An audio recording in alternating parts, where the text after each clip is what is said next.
Hello, I'm Brittany Johnson from the Douglas County Historical Society, and I'm here today talking with...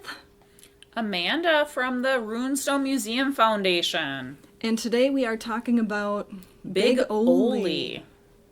So Big Ole, for those who maybe aren't familiar with the local sites of Douglas County, is a tall Viking statue who currently resides in Big Ole Park on the shores of Lake Agnes in Alexandria, Minnesota. Correct. So Big Ole stands in his own Big Ole Park, and he is a 28-foot Viking statue here in Alexandria. And a lot of people want to know what his origins are, so I think we're going to be talking about that today. Well, and he really is a local legend, and he's one of those things where I feel like if somebody visits the Runestone Museum, if somebody comes to Alexandria, you gotta stop, you gotta get out, you gotta take your picture, right? You do. And back in the day, he was actually in the intersection at 3rd Avenue and Broadway, which is right out here. So he was, back in the day, back in the intersection. Right in the middle of the intersection, which was the main road into Alexandria before the Interstate 94 came through. Makes sense. So he is something that, I mean, everybody, at least in this area, he's a very familiar icon. I know there's like a stylized version of Big Ole on like the police department insignia. I know there's stylized versions of Big Ole in children's books, all of that. So like you said, huge figure, physically and also culturally. Where did he come from? What's the story? So he is similar to, I'm sure you've seen Paul Bunyan, Pelican Pete up in Pelican Rapids, Ottertail has an otter. Yes. So he kind of derives from that era, and it started in the 30s, but it kind of gained momentum in the 50s here in Minnesota. And so he was built with that kind of in mind, where different areas of not necessarily just Minnesota, but other states It's that had that the icons. Americana, Yep. that Americana and that road tripping, everybody's got a giant something. Yes, exactly. So, there are multiple Paul Bunyans around, there are multiple other state icons around the area, and Big Ole is ours. And he was actually created in the 60s to go with the runestone to the World's Fair in New York in 1965. Oh, fantastic. So tell me about that, birth of Big Ole. Yes, so Big Ole came about because they were putting together a Minnesota pavilion for the World's Fair in New York.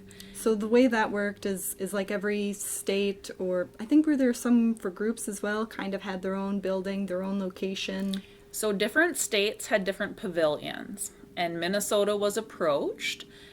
So the World's Fair in 1964 and 1965 was in New York, and in 1964 it wasn't as successful as they were hoping.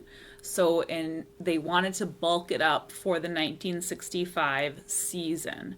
And the Runestone Museum in Alexandria was approached for the 1965 season to really talk about the Kensington Runestone, and they wanted that as part of the Minnesota Pavilion.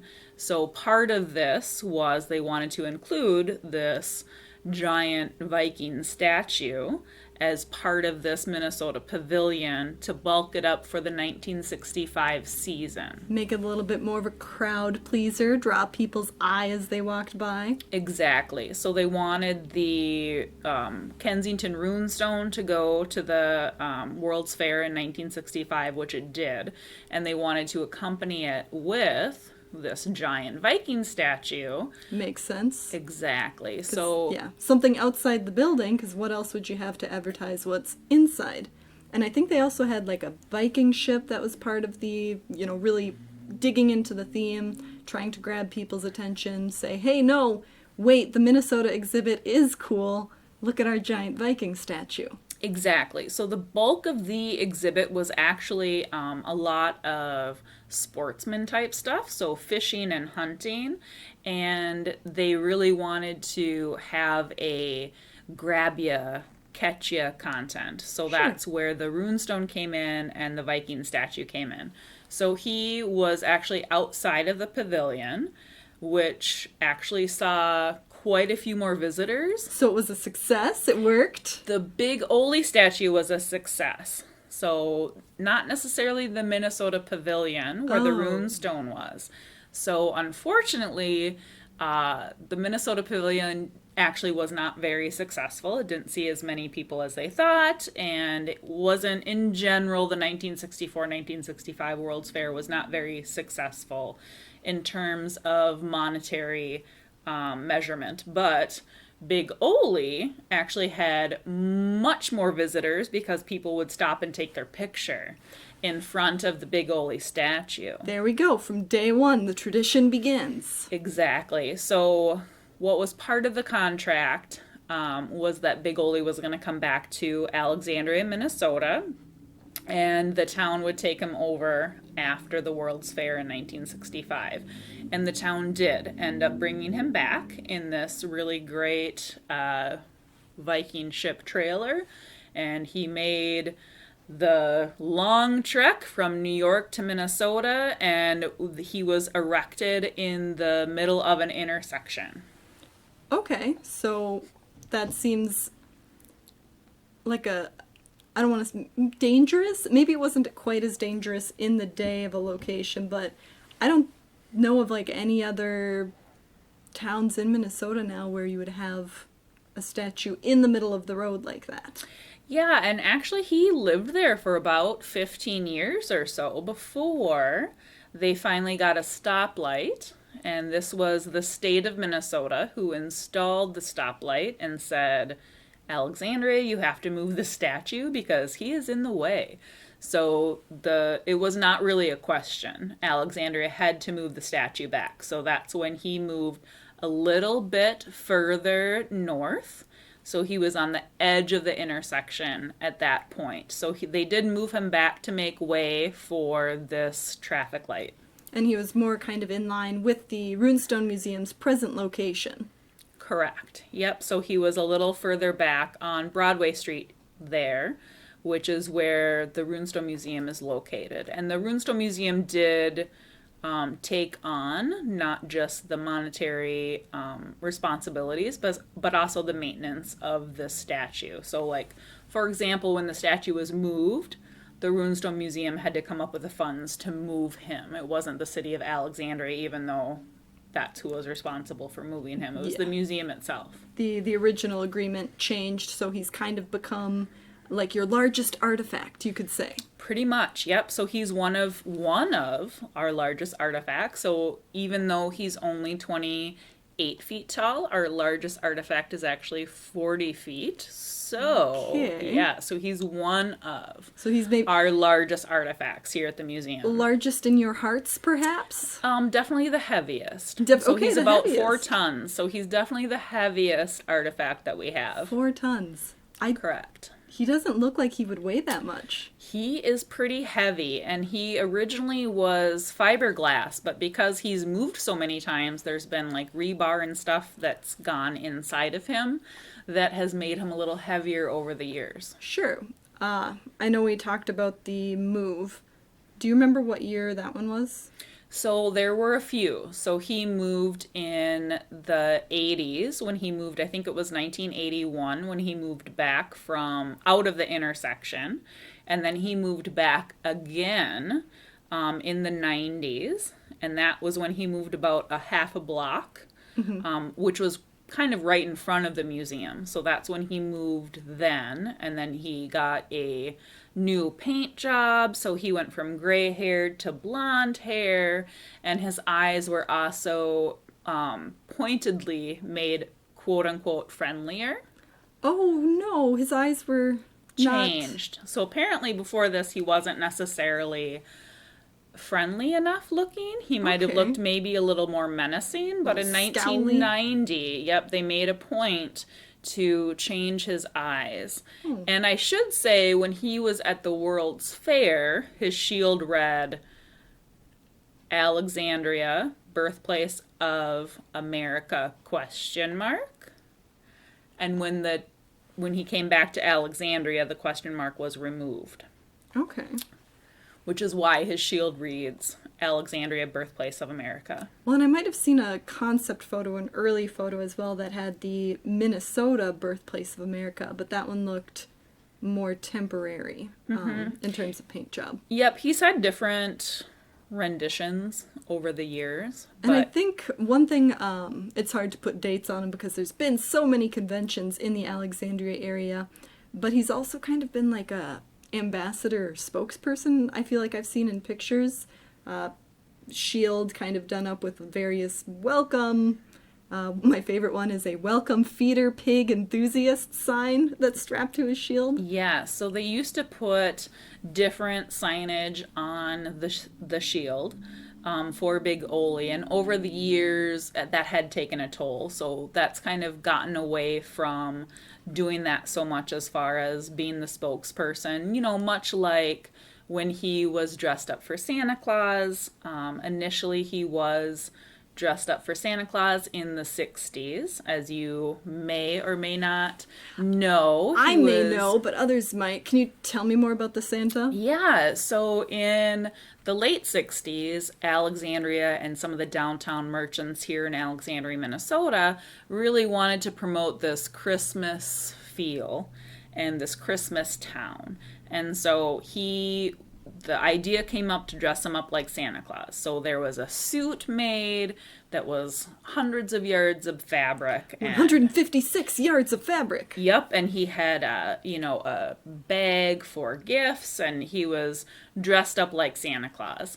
And unfortunately, in 67, so in 1967, when he was dressed up for the Thanksgiving holiday, he was actually lit on fire in November of 1967. And, you know, to this day, we may know who did it, we may not know who did it. It may or may not have been a prank. Whenever we tell this story, I will say people approach us to say, I know who did it.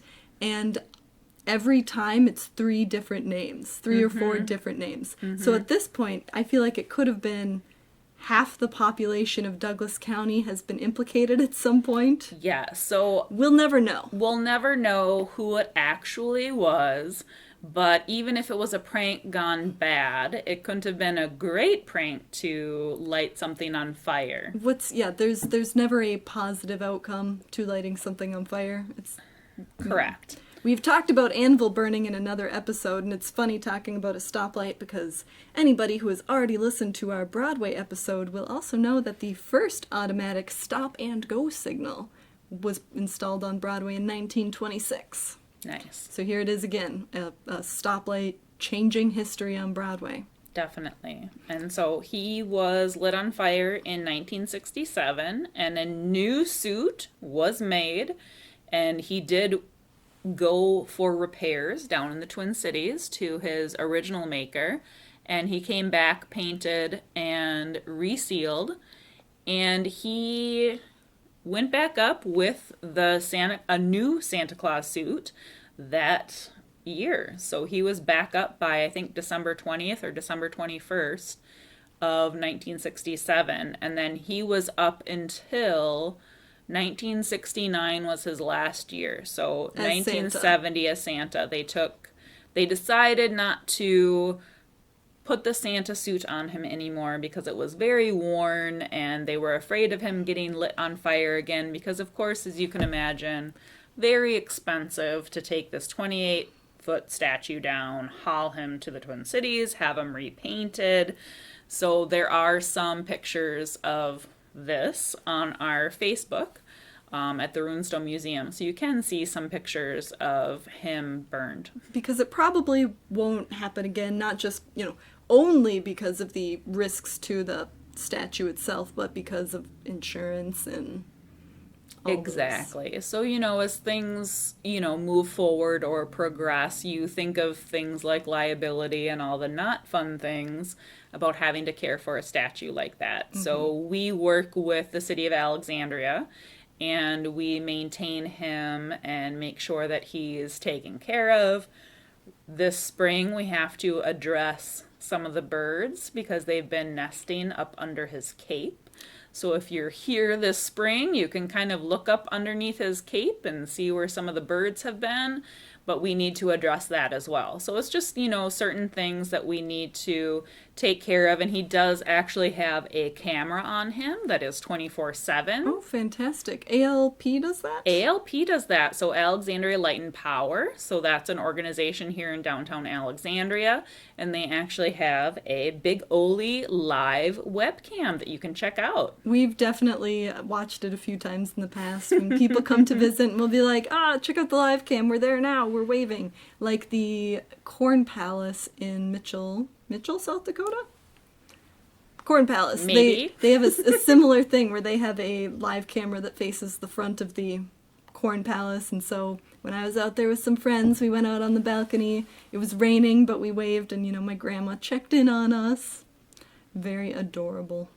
Yeah, so you can check out Big Ole day or night. He is there with a light on him. And yeah, he's really, he moved away from the street in the early 2000s. And it was really because even though he wasn't at the intersection anymore, he was still a traffic. He's still in the middle of a road. Correct. And if people want to go out there and take pictures, it was getting to be not so safe. Yep, so even when he was in the intersection, people would stop midway through and get out of their car and take a picture. So he was already kind of a traffic concern, which is why they moved him about a half a block away from the intersection.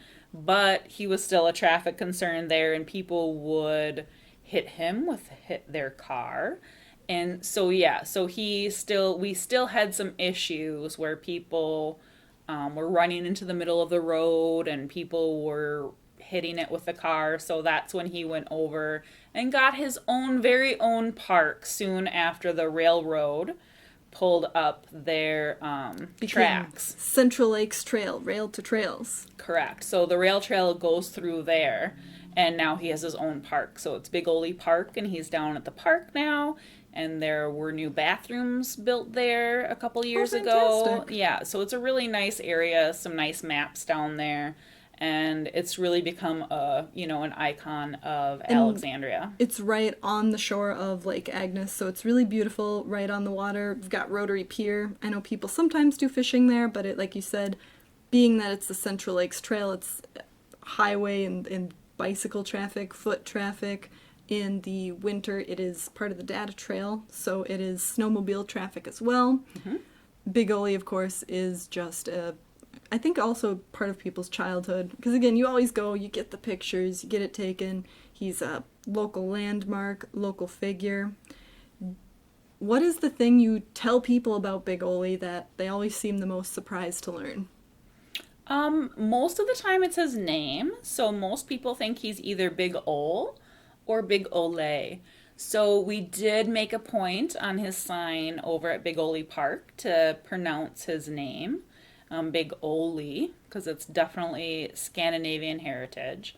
And, in the 1960s, there was, as some of you know, there was a big nationalistic movement, and Scandinavians weren't necessarily seen as American enough, or in those terms, in the 1960s, you would say white enough, which is funny to say now, but they weren't really considered American enough. Mm-hmm. So it was part of that Minnesota pavilion to really be like, Minnesota is here, we're proud of our Scandinavian heritage, and that's kind of where Big Ole and the Runestone kind of came out of.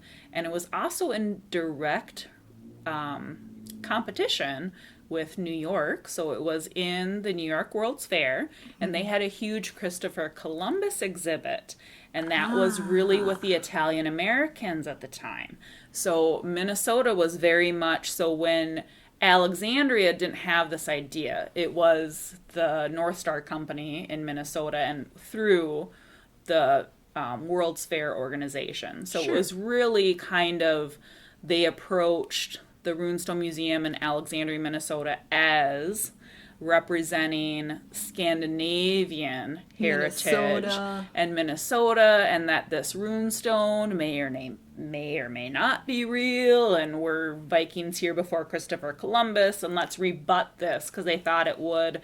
Again, they weren't doing that great in 1964. The World's Fair wasn't pulling in the amount of money they wanted, and so they were really trying to drive traffic and drive controversy. Controversy and Yep. drama and mystery and debate always pulls a crowd. Or Exactly. at least the statue pulled the crowd. The statue did. The Minnesota exhibit wasn't really very well attended. One of the only exhibits that was least attended was Montana. But I will say Minnesota did not back it. So the state of Minnesota was not excited to host Big Ole or the Runestone at the Minnesota Pavilion. So there's a lot of controversy in that alone. But yeah, so Big Ole really came about because of the Runestone and really to represent Scandinavian Americans, and Try to inject some controversy and mystery and debate into the world. Exactly, which is why he had the question mark on his shield, birthplace of America, question mark. I see. Well, that is all very good to know. Thanks for having me. Thank you for joining us and telling us a little bit about Big Ole. I've been Brittany Johnson from the Douglas County Historical Society. And Amanda from the Runestone Museum Foundation. And we'll talk to you again soon. Thank you.